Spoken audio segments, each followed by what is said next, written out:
সর্বপ্রথম আপনাকে জিজ্ঞেস করতে চাই, যে শিশু এখনো লিখতে পারে না, তার ভাবনা প্রকাশে আর্ট কিভাবে সাহায্য করবে?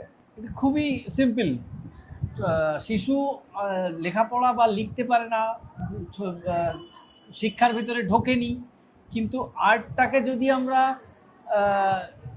সে সুন্দর করে ওদের সামনে প্রেজেন্ট করি, দেখাই, তাহলে ওরা কিন্তু ওই আর্টের মাধ্যমেই পড়াশুনোটা শিখতে পারবে, লেখাপড়াটাকে এগিয়ে নিয়ে যেতে পারবে।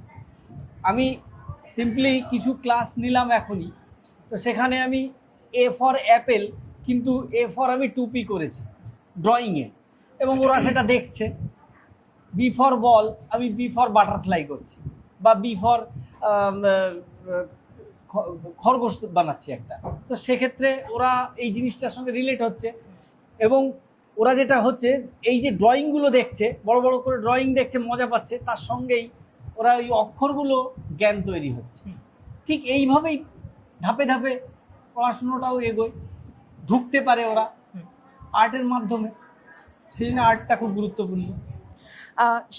মানে আর্টটাকে কন্টিনিউয়াস ওয়েতে একটা এক্সট্রা ক্যারিকুলাম অ্যাক্টিভিটির মতন রেখে আর্টের ইন্ডিপেন্ডেন্সিও যদি বজায় রেখে ক্লাসকে কিভাবে ডিসিপ্লিনড ওয়েতে পরিচালনা করা যেতে পারে? সব থেকে বড় যে জিনিস সেটা হচ্ছে আর্ট যখনই শুরু হয় তখনই সবাই চুপ হয়ে যায়, মানে তখনই স্টপ হয়ে যায়, সব কিছু থেমে যায়।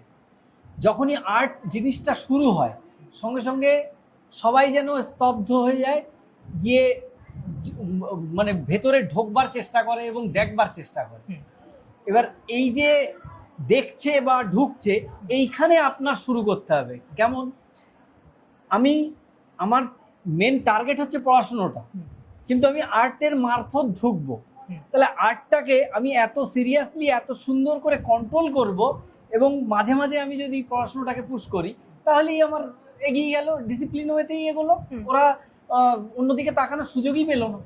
ধরুন স্ট্রেট লাইনকে একটুখানি কার্ভি করে ফেললো ভুলবশতই, শিশু যেহেতু, তাই আমরা বড়রা অনেক সময় সেগুলোকে ঠিক করে দেওয়ার চেষ্টা করি নিজেরাই, মানে এটা, এবং বলিও যে ইনস্ট্রাক্ট করি, এটা এরকম করো, ওটা এরকম করো। আপনার মনে হয় এতে একটা শিশুর কি সমস্যা হতে পারে আপনার মতে? দেখুন, আপনি একা একা হাঁটতে চাইছেন, এবার আপনাকে হঠাৎ করে আমি চারিদিক দিয়ে বাউন্ডারি দিয়ে বেঁধে ফেললাম, আপনার কেমন লাগবে? আপনার ভালো লাগবে না, আমারও লাগবে না, ওদের আরও খারাপ লাগে। এই বুঝি আমি বাধা পড়ে গেলাম, আমি আর হাঁটতে পাচ্ছি না, আমি আর দৌড়াতে পাচ্ছি না, আমি আর স্বাধীনতা নষ্ট হয়ে গেল। এই ব্যাপারটা ওরা অবচেতন মনেই কষ্ট পেতে থাকে, আমার তাই মনে হয়। সেই জন্যে ওরা ওদের মতো করে চলুক না, আমরা ওদের পেছন পেছন হাঁটি, কিন্তু ওরা যাতে ভুল পথে না যায় সেটাকে আমরা দেখব, খেয়াল রাখবো। আমাদের দিদিদের সঙ্গে আপনি একটা গোটা সেশন করলেন, কেমন লাগলো? এবং আপনার কি মনে হয় আমাদের দিদিদের মধ্যে কোন, আপনার সেশন থেকে কোন জিনিসটা আমাদের দিদিরাও নিজেদের মধ্যে ইমপ্রুভ করতে পারেন, এবং সেটা যে যার নিজেদের স্কুলে ফিরে গিয়ে সেখানে ইমপ্লিমেন্ট করতে পারেন বলে আপনার মনে হয়? কোন ইউনিক জিনিসটা? আমার তো যেটা মনে হয়েছে যে প্রত্যেকটা দিদি ভীষণ অ্যাক্টিভলি মানে জিনিসটাকে গ্রহণ করেছে, আমার ক্লাসটাকে গ্রহণ করেছে, এবং খুব আগ্রহের সাথে জিনিসটাকে নেওয়ার চেষ্টা করেছে। এবং এই যে নিল, এটা কিন্তু পড়াশুনো তো একটা গতানুগতিক ব্যাপার, একটা গ্রামারের ব্যাপার, একটা ছন্দের ব্যাপার, কিন্তু ছবি আঁকার আলাদা করে কোনো ছন্দ আমার মনে হয় থাকে না।